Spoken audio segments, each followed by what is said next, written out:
ये कहानी युगों पुरानी है। त्रेता युग की बात है। कार्तिक मास की अमावस्या के दिन 14 बरस के वनवास के बाद प्रभु श्री राम अपने भाई लक्ष्मण और पत्नी सीता के साथ अयोध्या वापस लौटे।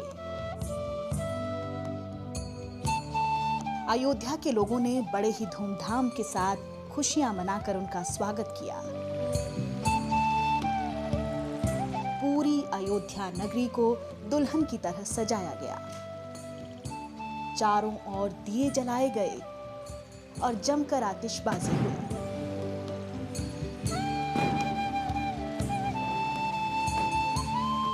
लोगों ने खूब मिठाइयां बांटी। मिठाइयां तो 14 साल पहले भी बांटी जा रही थी, जब भगवान राम को उनके पिता दशरथ ने अयोध्या का राजपाट सौंपने का फैसला किया था। लेकिन माता कैकेयी ने लालच में आकर राजा दशरथ से वो करवा दिया जो वो नहीं करना चाहते थे।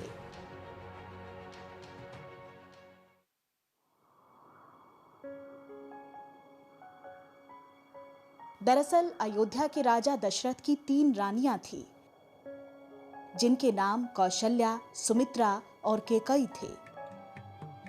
तीनों रानियों से राजा दशरथ के 4 पुत्र पैदा हुए। कौशल्या से राम, कैकेयी से भरत और सुमित्रा से लक्ष्मण और शत्रुघ्न। बड़ा बेटा होने के नाते पिता दशरथ राम को अयोध्या का राजा बनाना चाहते थे। जैसे ही राजा दशरथ ने इस बात की घोषणा की, तो रानी कैकेयी के कान मंथरा ने भर दिए।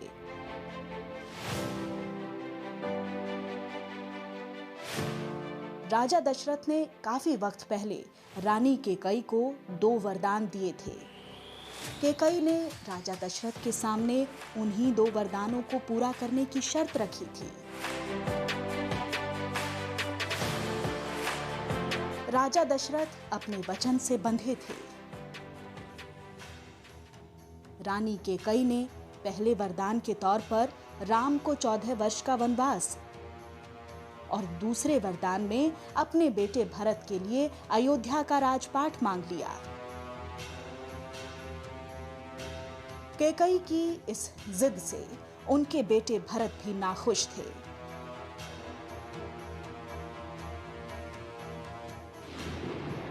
दशरथ तो जैसे टूट ही चुके थे। लेकिन जब ये बात राम तक पहुंची, तो उन्होंने खुशी खुशी वनवास पर जाना स्वीकार कर लिया।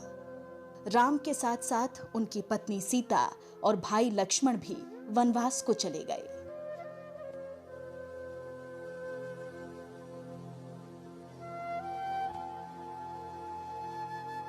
वनवास के दौरान राम, लक्ष्मण और सीता ने अनेकों कष्ट सहन किए।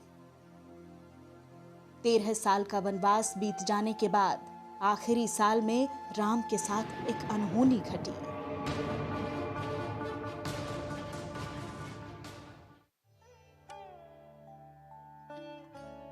जंगल में एक राक्षसी शूर्पणखा राम और उनके भाई लक्ष्मण पर मोहित हो गई। शूर्पणखा ने पहले लक्ष्मण और फिर राम के सामने शादी का प्रस्ताव रखा, लेकिन दोनों ने यह प्रस्ताव ठुकरा दिया।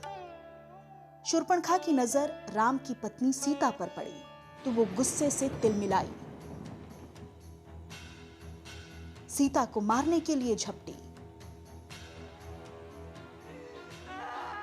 लक्ष्मण ने गुस्से में शूर्पणखा की नाक काट दी। शूर्पणखा ने अपनी गलतियों को छिपाते हुए नाक कटने की बात खरदूषण को बताई। खरदूषण ने पूरे लाव लश्कर के साथ राम लक्ष्मण पर हमला किया, लेकिन दोनों मारे गए। शूर्पणखा ने इसके बाद ये सारी बातें रावण को बताई।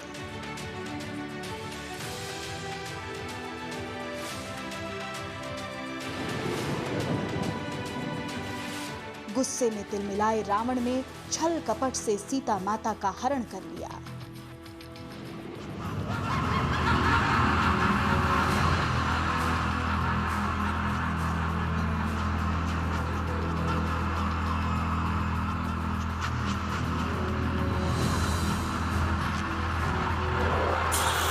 जिस वक्त रावण सीता का हरण करके लंका ले जा रहा था, तो बीच रास्ते में गिद्धराज जटायु ने सीता को बचाने की कोशिश की, लेकिन वो रावण के हाथों मारे गए।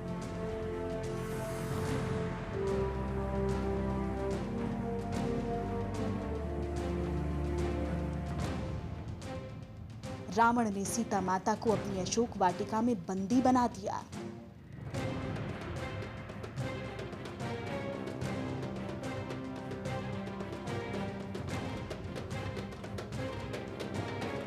दूसरी ओर सीता की तलाश में भटकते श्री राम की मुलाकात जंगल में पवन पुत्र हनुमान और वानर राज सुग्रीव से हुई।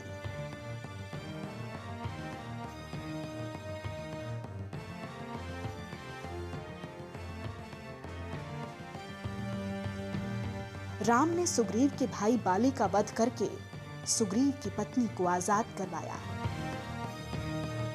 और सुग्रीव को खोया राजपाट दिलाया। सुग्रीव ने भी बदले में माता सीता को रावण के कब्जे से आजाद करवाने में राम जी को मदद का भरोसा दिया।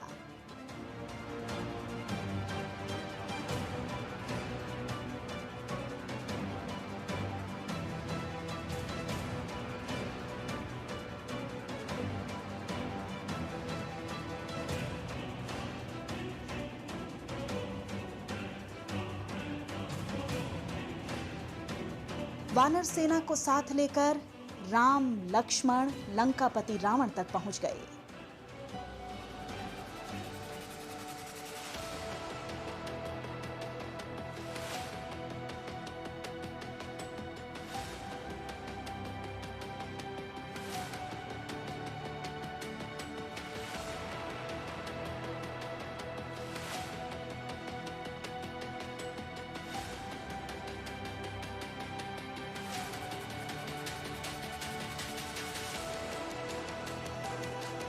रावण की सेना में एक तरफ कुंभकर्ण जैसे कई मायावी राक्षस थे, तो दूसरी तरफ मेघनाद जैसे कई महाबली थे।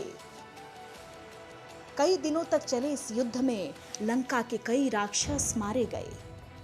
रावण के सारे भाइयों और पुत्रों की भी मौत हो गई और आखिरकार श्री राम ने रावण का भी वध कर दिया।